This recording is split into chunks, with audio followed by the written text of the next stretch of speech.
पूनम जी, south Africa से। महाराज जी, भक्ति ज्यादा जरूरी है या सेवा? भक्ति करते करते सेवा छूट जाती है महाराज जी। भक्ति कैसी जो सेवा छोड़वा दे? सेवा कोई तो भक्ति कहते हैं। अपने कर्तव्य का ठीक से पालन करते हुए भगवान का स्मरण करना, इसी का नाम भक्ति है। भक्ति का मतलब केवल अगरबत्ती, धूप बत्ती और आरती घुमाना नहीं है। भक्ति का मतलब है यदि युद्ध का अवसर है तो अर्जुन से भगवान आदेश कर रहे हैं अपने भक्त को, माम निस्मर युद्ध च, मेरा स्मरण कर और अपने कर्तव्य रूपी युद्ध का पालन कर। अर्जुन को उपदेश कर रहे हैं। तो मान लो कोई आर्मी में है, कोई ऐसे डिपार्टमेंट में है जहां उसको युद्ध करना है, जहां उसको मारना है, दंड देना है, तो ये उसकी भक्ति है। उसके लिए आरती भक्ति नहीं है। तो भक्ति का हम लोगों ने बहुत कमजोर स्वरूप समझ लिया है कि अगरबत्ती आरती लगाया इसी से हम भक्त हो गए। भक्त का मतलब ऐसा नहीं है। भक्त का मतलब है सोने से जागने तक, जागने से सोने तक जितनी क्रियाएं हैं वो सब धर्म पूर्वक करूंगा। अपने देश के लिए, अपने धर्म के लिए मैं अपने प्राणों को बलिदान कर दूंगा। और नाम जप करते हुए धर्म पूर्वक चलता है, वो महान भक्त है। भक्ति को बहुत कमजोर मत समझाए। हम कह रहे कभी तुम मंदिर न जाओ, जाओ अच्छी बात है, लेकिन तुम्हें समय नहीं मिलता है मत जाओ। तुम्हें समय नहीं मिलता मत आरती करो। लेकिन जबान से राधा राधा नाम उच्चारण हो रहा, अपने कर्तव्य का पालन कर रहे हो, आपको भगवत प्राप्ति होगी। इस बात को समझना है। चाहे व्यापार हो, नौकरी हो, किसानी हो, जो भी आप कर्म कर रहे हो वो भगवान को समर्पित कीजिए, यत् करोषि, और नाम जप कीजिए, हो गई भक्ति। भक्ति को आप एक छोटे दायरे में मत बांधिए। ये छोटे दायरे में बांध दिया गया है कि थोड़ा इत्र, थोड़ा चंदन, थोड़ा, इसी का नाम भक्ति नहीं। महान भक्त अर्जुन जैसा भक्त कौन होगा? भगवान के आदेश पर ऐसे ऐसे महापूजनीय लोगों का वध हुआ, पूजनीय लोगों का, जिन्होंने अंगुली पकड़ के अर्जुन को चलाना सिखाया, जिन्होंने प्रत्यंचा चढ़ाना सिखाया, द्रोणाचार्य, उन तक का वध करवा दिया अधर्म के पक्ष में होने पर। भक्ति को समझना पड़ेगा। भक्ति का अगर सही स्वरूप समझोगे तो सामने भगवान भी आ जाए, अगर विपक्ष में है तो हम उनको भी ललकार देंगे, उनसे भी लड़ जाएंगे। जैसे भीष्म पितामह जी ने तान तान के भगवान के शरीर पर बाण मारे, और भगवान के महाभागवत भक्त है। श्री कृष्ण भक्त होते हुए भी श्री कृष्ण को मारा बाणों के द्वारा। यह है भक्ति का असली स्वरूप।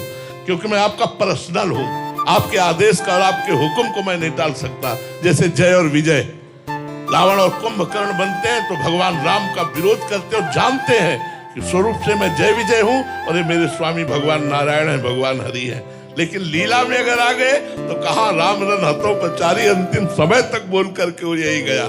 तो हमें जो रोल मिले, जो स्वांग मिले, वो हमें अच्छी तरह करना चाहिए इस संसार में। चाहे किसान हो, चाहे व्यापारी हो, चाहे नौकरी हो, ईमानदारी से करे, धर्म पूर्वक करे, घूसखोरी न करे, अधर्माचरण न करे, नाम जप करे, तो हमें भगवत प्राप्ति हो जाएगी, चाहे जो कोई हम हो। क्योंकि हम अपने कर्तव्य का पालन कर रहे हैं। कर्तव्य का पालन छूट जाए, मुझे ऐसा नहीं लगता। क्योंकि भक्ति करने वाले अर्जुन जी भगवान से कहते मैं संन्यास ले लूं, युद्ध नहीं करूंगा। भगवान ने मना किया, तुम्हें संन्यास नहीं लेना, युद्ध करना है। इसका मतलब भगवान प्रधानता कर्तव्य कर्म की करवाना चाहते हैं। समाज को अपने कर्तव्य कर्म को करते हुए नाम जप करना। अब पति की अवहेलना, समय से उनको ऑफिस जाना, टिफिन न तैयार करना, उनके अनुकूल न रहना और पूजा का विस्तार खोल के बैठ जाना, ये भक्ति नहीं सिखाती। भक्ति सिखाती सबसे पहले उठो, उठकर भगवत चिंतन करो। अब ये विचार करो कि हमारे परिवार के किस सदस्य को कौन सी सेवा पहले चाहिए, उसका पति के लिए टिफिन बनाओ, उनको दोपहर के पानी की व्यवस्था, सुबह उनको नाश्ता कराओ। जब वो चले जाएं, बच्चे स्कूल चले जाएं, तब ठाकुर जी का पर्दा खोलो, फिर आरती पूजा करो। अब अगर ऐसी भक्ति करोगे जिसमें कर्तव्य छूट जाता है तो वो भक्ति फिर घर में कलह पैदा कर देगी, अशांति पैदा कर देगी। और भक्ति कलह और अशांति के लिए नहीं है, भक्ति शांति और आनंद के लिए है। तो इसलिए हमारी बात को समझिएगा। भक्ति को ये ना समझिएगा केवल मूर्ति में ही भक्ति है, केवल तुम्हारे घर के सिंहासन में ही भक्ति है। क्या पति में, सास में, ससुर में, परिवार के जनों में या पत्नी में क्या भगवान नहीं है? अगर उनमें आप भगवान नहीं देखते हैं तो सिंहासन में कहाँ भगवान देख पाओगे। फिर तो तुम्हारा सब नाटक हो जाएगा, असली भक्ति नहीं होगी। अर्जुन पांडे जी उज्जैन से। राधे राधे महाराज जी। महाराज जी, संत किसे कहते हैं? क्या संत वेश को कहते हैं, व्यक्ति को कहते हैं, या संत स्थिति है? वेश तो आचार्य परंपरा से हम लोगों को प्राप्त है, पर वास्तविक जो संत का स्वरूप है वो उनके लक्षणों से है, वेश से पूरा नहीं है। अगर वेश संत का है और लक्षण संत के नहीं है तो हम उसे संत नहीं कह सकते। वेश संत का नहीं है पर लक्षण संत के हैं तो हम उन्हें संत कह सकते हैं। संत के लक्षण हैं निर्मोह, वो किसी से मोह नहीं करते, सब में भगवत भाव करते हैं। लेकिन संत कहा भी जाता है निर्मोही अखाड़ा, उनके अंदर मोह नहीं होता। मोह अज्ञान जनित होता है। मोह मूल बहुशूल प्रद त्यागो उत्तम अभिमान, भजहु राम रघुनायक कृपा सिंधु भगवान। भगवान का भजन मोह त्याग से होता है। तो जो संत जन होते हैं वो अपने शरीर का मोह और सर्व शरीरों का मोह, वो मोह त्यागी होते हैं। दूसरा, वो मान त्यागी होते हैं। उनमें किसी भी तरह के मान सम्मान की लालसा नहीं होती। मान सम्मान प्राप्त होने पर उन्हें न दुख होता है न सुख होता है। वो दोनों में समान भाव रहते हैं। अगर कोई अपमान करता है तो दुख नहीं होता, सम्मान करता है तो उन्हें सुख नहीं होता। और किसी भी कुसंग में उनके अंदर कुभाव नहीं आ सकता। जित संग दोषा होते हो, संग दोष का प्रभाव संतों के हृदय में नहीं होता।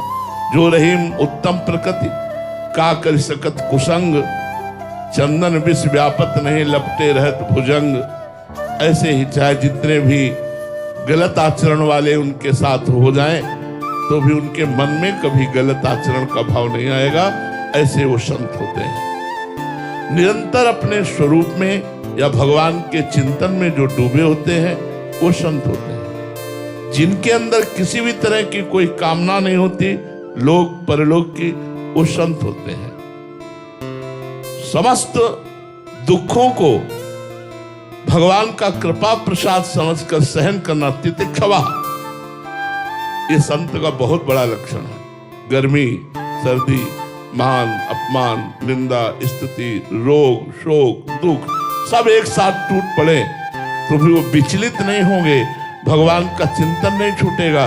भगवान के चिंतन में रत रहते हुए समस्त दुखों को सह लेना। और सबसे बड़ा गुण होता है भगवान का स्मरण।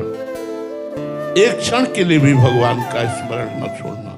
समस्त द्वंद्वों में समान भाव रखना, सुख दुख में समान भाव रखना, मोह रहित होना, मान रहित होना, किसी भी दोष का प्रभाव संग दोष न पड़ना, समस्त कामनाओं का त्याग हो जाना, निरंतर आत्मस्वरूप भगवान में चित्त का रमण करना, यही संतों के लक्षण है।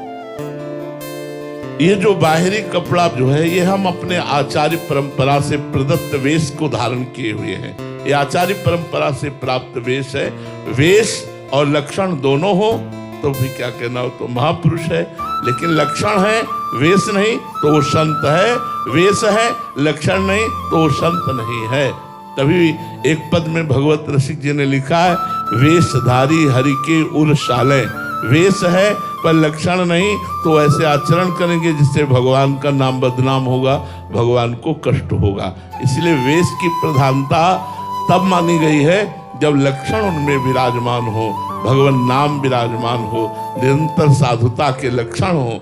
साधु गोस्वामी तुलसीदास जी कह रहे हैं, कभों कहो या रहानी रहोगो, श्री रघुनाथ कृपालु कृपाते साधु स्वभाव गहोगो। साधु स्वभाव, परुख बचन अति दुषा श्रवण सुनते पावक न दहोगो। चाहे जितना कोई कड़ुआ भूल जाए, हृदय में हमारे कभी ताप नहीं पैदा होगा, उसे सहन कर ले, ये साधु हृदय होता है। परहित निरत निरंतर मन कर्म वचन नेम निभाओगो। मन से, वचन से, कर्म से दूसरों का हित करना, ये साधु का स्वभाव होता है। यथा लाभ संतोष सदा काहू सो कछु न चाहोंगो। चाहे जैसी परिस्थिति प्रभु दे दे उसी में राजी है, उन्हें संत कहते हैं। जो इन सब लक्षणों से युक्त होते हैं वो भगवान के निज पार्षद होते हैं, चाहे वेश हो या ना हो। जैसे विभीषण जी का वेश नहीं है साधु का, जब भगवान के समीप आए तो राजमंत्री वेश में है। रावण राजा है और उनके भाई भी हैं विभीषण जी, और मंत्री भी हैं, तो राजमंत्री के वेश में है। लेकिन जब भगवान से मिले तो श्री भगवान ने कहा, तुम सारीखे संत प्रिय मोरे, धरो देह नहीं आननी हो रे। तुम्हारे जैसे संतों के लिए मैं अवतार धारण करता हूं। विभीषण जी को संत कहा भगवान ने, वेश नहीं है, लक्षण है सब संत के। कैसे लक्षण? जैसे रावण ने जब विभीषण जी ने हाथ जोड़कर कहा कि सिया जी को वापस कर दो, आप भारी अपराध कर रहे हो, इससे भगवान बड़े कृपालु हैं, आपके सारे अपराध क्षमा करके आपको गले से लगा लेंगे। एक लात मारी। फिर भी विभीषण जी ने हाथ जोड़कर कहा, तुम पितु सरिस भले ही मोहि मारा, राम भजे हित नाथ तुम्हारा। हे नाथ, तुम तो पिता के समान हो, भले लात मारी लेकिन आपका मंगल होगा भगवान का भजन करने में। तो इस आचरण को देख करके भगवान शंकर कैलाश से बोल उठे, उमा संत कही है बड़ाई, मंद करत जो करे। देखो विभीषण संत है, रावण मंद कर रहा है और ये भलाई कर रहे हैं। करत मंद जो करे भलाई, उमा संत कही है बड़ाई। तो शास्त्रों में संत के लक्षणों से संत कहा गया है। तो वेश मात्र को हम इसलिए प्रणाम करते हैं कि आचार्यों द्वारा प्रदत्त वेश है। अगर हम उनमें गुण दोष देखने लगेंगे तो अपराध की भावना बनेगी। संत तो सब भगवंत से भी अधिक है, ऐसी हमारी भावना रहनी चाहिए। सातों सब महिमय जग देखा, मोते अधिक संत कर लेखा। पर लक्षणों पर विशेष शास्त्र ने ध्यान दिया है। लक्षण है तो विशेष महापुरुष है, वो संत है। सविता बत्रा जी दिल्ली से, राधे राधे महाराज जी। महाराज जी, भगवान की ही मर्जी में राजी रहना, ऐसा महाराज जी थोड़ा मुश्किल लगा। बड़ा कठिन, बड़ा वही आपने मुश्किल का, हमने कठिन कहा, बड़ा कठिन। अपनी मर्जी को भगवान की मर्जी में मिला दे, क्या कहना है फिर। उससे जैसा संत कहाँ है, उसके जैसा संत कहाँ है। जिसने हम राजी हैं उसी में, जिसमें तेरी रजा है, ये बहुत बड़ी बात हो गई। ऐसा हो सकता है, कठिन है पर नामुमकिन नहीं, कठिन है। यदि हम संतों का संग करें,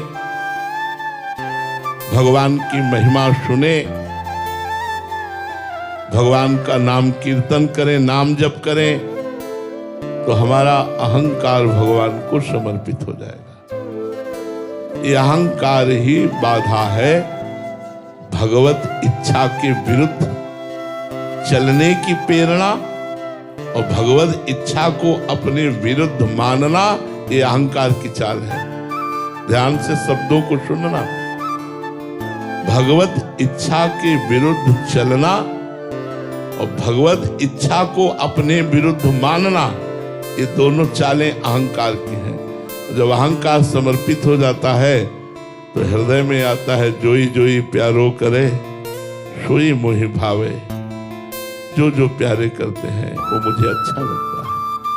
चाहे वो बाहर से देखने में बड़ा भयावना हो, भारी विपत्ति हो, भारी अमंगल हो, लेकिन भक्त को उसमें भी मंगल दिखाई देता है, क्योंकि भगवान के द्वारा किया हुआ विधान कभी अमंगलकारी नहीं हो सकता। ये अहंकार ही बाधा है। ये अहंकार समर्पित हो जाए तो सर्वत्र राधा ही राधा है। ये अहंकार समर्पित हो जाए, बस इसी अहंकार समर्पण की साधना है कि खूब नाम जप करो, नाम कीर्तन करो, भगवत कथा सुनो, भगवत कथा गाओ, संतों का संग करो, संतों की सेवा करो, जिससे तुम्हारा हृदय पवित्र हो जाएगा। और पवित्र हृदय ही, निराभिमानी हृदय ही ज्यों ज्यों राखत हो त्यों त्यों रहियत हो हरि, ऐसा अनुभव करता है कि जैसे मुझे रख रहे हो मैं उसी में राजी हूँ, उसी में संतुष्ट हूँ।